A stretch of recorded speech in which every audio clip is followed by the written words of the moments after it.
¿Invertir o no invertir? Esa es la cuestión. El público en general entiende la inversión como comprar acciones, fondos de inversión o instrumentos similares. Pero realmente lo que debemos preguntarnos no es si invertir o no invertir. Atentos.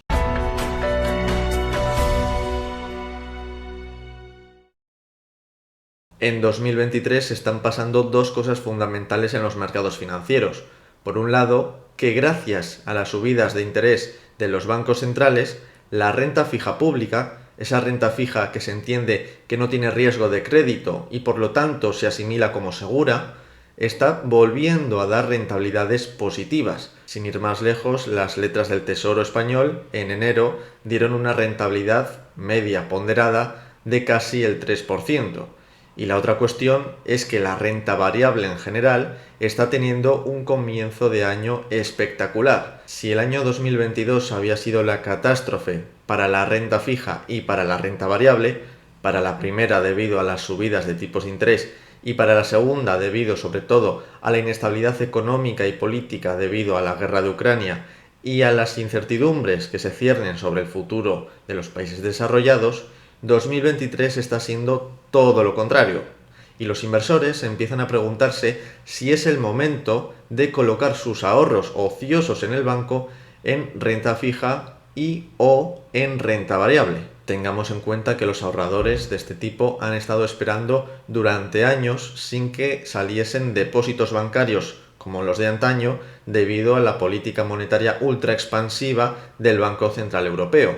Y en Estados Unidos, 3/4 partes de lo mismo. A pesar de que la política monetaria de la Fed no hubiese sido tan agresiva como la del Banco Central Europeo, los ahorradores americanos estaban en una situación parecida a los ahorradores europeos. Y muchos de estos ahorradores ahora mismo se están preguntando si ha llegado el momento. Si ha llegado el momento de sacar el dinero del banco y ponerlo en fondos de inversión, ya sean de renta fija o de renta variable, o invertir directamente en la renta fija o incluso comprar acciones directamente. Es decir, se están preguntando si invertir o no invertir, si destinar sus fondos a estos activos financieros o quedarse como están, con el dinero en la cuenta corriente. Después de 2022 es lógico que haya miedo, pero la situación actual parece mucho más favorable que la que había hace un año o incluso hace tan solo unos meses. Así que invertir o no invertir, esa es la pregunta que se hacen muchos ahorradores ahora mismo. Pero sin embargo esa pregunta está mal formulada, o por lo menos la respuesta de esa pregunta es muy sencilla. La respuesta es que siempre estamos invertidos al 100%. Y esto puede parecer chocante, pero no hay nada más cierto. El activo se llama por algo estructura económica o estructura de inversión. El activo, ya lo vimos en el vídeo anterior sobre los errores de Robert Kiyosaki, era todos los bienes o derechos que tiene un agente económico, en este caso una persona.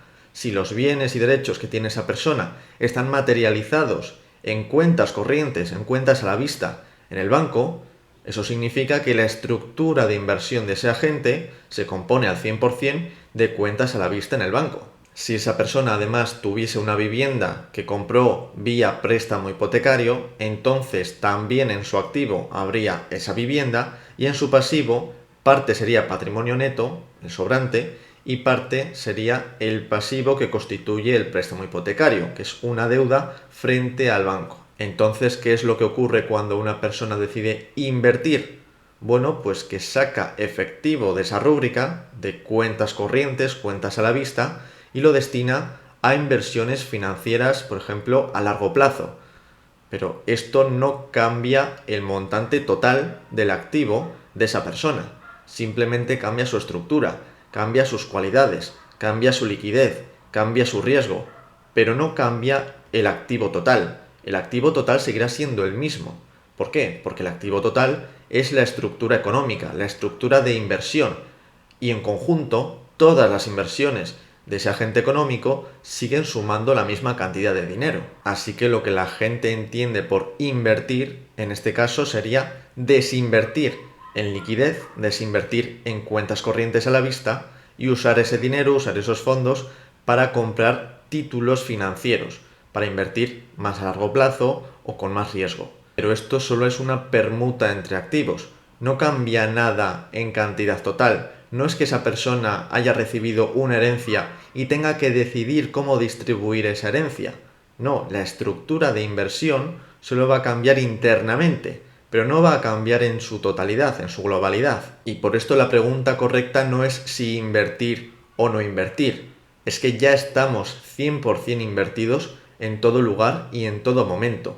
La pregunta correcta es si mi estructura de inversión, si mi activo, está bien distribuido en plazos y en riesgos con lo que yo puedo asumir, o con lo que me permite mi pasivo, o con las potenciales obligaciones que yo puedo tener, o con mi estilo de vida, o con mis expectativas, o con mis perspectivas vitales. Estas son las preguntas verdaderamente importantes y las que deben de hacerse antes de acometer cualquier proyecto. Así que en resumen, la liquidez, aunque muchas veces se nos olvide, también es una inversión. Tiene una rentabilidad y tiene un riesgo. Y por eso siempre estamos invertidos al 100%. Eso sí, diseñar la composición de ese 100% de manera que se adapte a nosotros mismos es tarea y es responsabilidad de cada uno.